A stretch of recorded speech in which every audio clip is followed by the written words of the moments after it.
Halo semuanya, hari ini kita akan belajar struktur logika switch. Struktur logika switch adalah sebuah struktur percabangan yang akan memeriksa satu variabel lalu menjalankan perintah sesuai dengan kondisi. Hampir mirip dengan struktur logika if yang ditulis berulang. Jadi saya gambarkan di sini penulisannya. Jadi di sini ada switch, kemudian setelah perintah switch kita menuliskan variabel yang akan diperiksa di sini. Variabel yang akan diperiksa. Variabel ini diletakkan di dalam tanda kurung. Kemudian untuk seluruh blok switch itu berada di dalam kurung kurawal. Kemudian untuk cache value, jadi setiap kondisi yang mungkin terjadi ditulis pada perintah cache. Jadi setiap kondisi yang mungkin terjadi ditulis di dalam perintah cache. Jika kondisi yang dicari sesuai, maka jalankan statementnya. Kemudian untuk alur program switch itu dijalankan berurutannya. Jadi dicek dulu kondisi pertama, misalkan tidak terpenuhi, dicek lagi kondisi kedua, misalkan terpenuhi, maka jalankan statementnya. Kemudian break di sini berarti berhenti. Karena kalau kita tidak menggunakan break, maka dia akan selalu melakukan perulangan gitu. Oke, langsung saja kita contohkan membuat sebuah program untuk menampilkan string nama hari seperti video sebelumnya. Namun kita menggunakan logika switch. Oke, langsung saja saya contohkan. Misalkan saya buat dolar hari isinya hari sama dengan 4. Oke, jadi dolar hari itu isinya nilai 4. 4 di sini maksudnya berarti hari Kamis. Jadi saya ingin menampilkan hari Kamis karena di sini kondisinya kita isi dengan variabel hari dengan nilai 4. Maka kita lihat aturannya, kita buat dulu switchnya. Switch, kemudian dalam kurung variabelnya yang dicari di sini hari. Oke, kemudian kita buat kurung kurawal di dalamnya ini.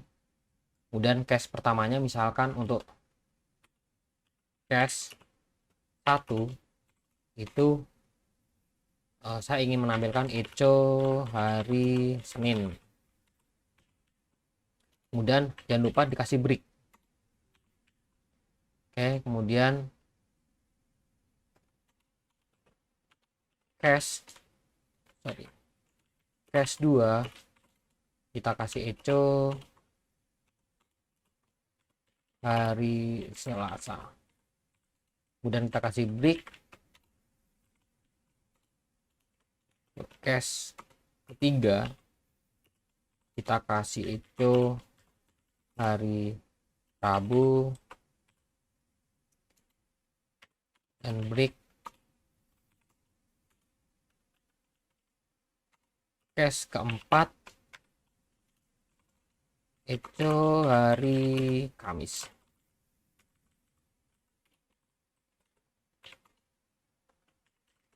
Break, kemudian cache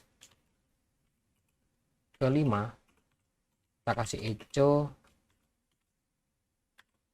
hari Jumat. Kita kasih break.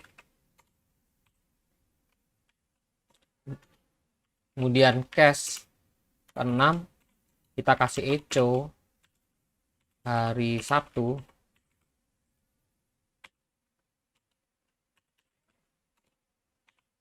Break, kemudian kita kasih cache ke-7 itu nilainya echo hari Minggu.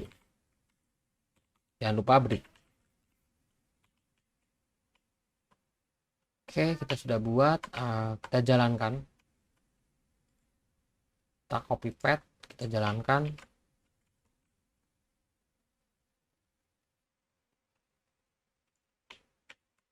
Sorry, ini harusnya sama dengannya cukup satu kali, kita reload. Oke, hari Kamis. Misalkan saya ganti di sini 7 Minggu. Nah, misalkan kalau nilainya di luar dari nilai 7, karena kita di sini kan kondisinya cuma sampai 7, kita bisa menggunakan default. Default di sini hampir sama dengan else di dalam logika if. Jadi kita default, kemudian kita echo nama hari cuma sampai 7. Jangan lupa kita kasih break. Default titik 2. Mantap. Titik 2. Oke, misalkan saya ganti di sini nilainya 10, maka nama hari sampai 7. Oke, misalkan kita tidak menggunakan break. Jadi saya contohkan kalau kita tidak menggunakan break, misalkan seperti ini. Saya contohkan, kemudian yang saya cari nilainya 6. Misalkan 6 gitu. Nah, karena cache ke-6 berarti dia hari Sabtu, ketika saya jalankan, dia akan muncul hari Sabtu, hari Minggu, nama hari cuma sampai 7. Karena kita tidak kasih break, maka dia perulangannya dia jalan lagi sampai selesai. Dia udah ketemu 6, harusnya Sabtu, tapi karena tidak ada break, dia jalankan lagi untuk cache ke-7 sama defaultnya. Maka jangan lupa kita harus memberikan break di setiap kondisinya. Jadi untuk logika if dan switch memiliki perbedaan. Salah satunya di dalam struktur switch, kondisi logika hanya diperiksa satu kali, yakni di awal perintah switch. Jadi dicek satu kali di sini.